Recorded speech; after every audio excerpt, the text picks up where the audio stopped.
Ang bahaging ito ay hatid sa inyo ng Carica Herbal Products.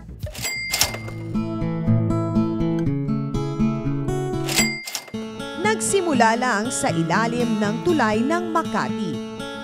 Dumanas din ng maraming hirap at challenges pero dahil tiwala sila sa galing ng kanilang mga produkto, lumaki at nagkaroon ng katakot-takot na outlets.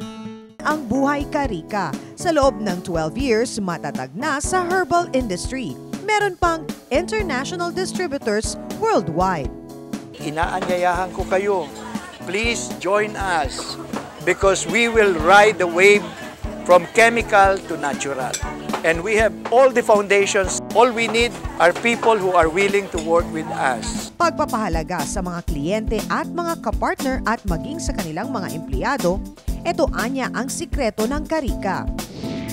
Kaya sa bawat linggo at buwan na nagtitipon sila di lang para sa pagpapalaki ng negosyo, kundi para maipamalas na rin ang pasasalamat sa mga tauhan at dealers.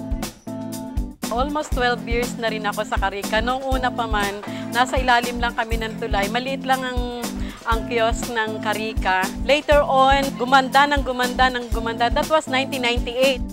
Yung hiningi ko sa Panginoon na bahay at lupa, sasakyan, doon ko po nakuha. At pinagpapasalamat ko tayo sa Panginoon at ganun din po, pangalawa kay Professor Ramontan. 8 years na ako nagtatrabaho sa Carica. Ang sikreto dito, kaya kami tumagal dito, kasi si Mr. Tan, hindi siya after sa pera, kundi yung concern ng nakakarami. Habang may mga taong willing at determinadong magkaroon ng kabuhayan at maging kapartner sa herbal, patuloy na magbibigay ng hanap buhay ang Carica sa maraming tao. Kumikita kayo ng maganda, enough to make your life comfortable. Pero imagine ninyo na nagsasaya kayo na katulad dito. Ito po yung pangako namin sa Carica. This is no longer a business.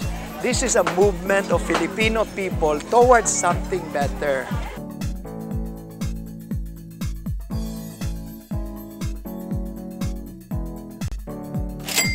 Ang bahaging ito ay inihatid sa inyo ng Carica Herbal Products.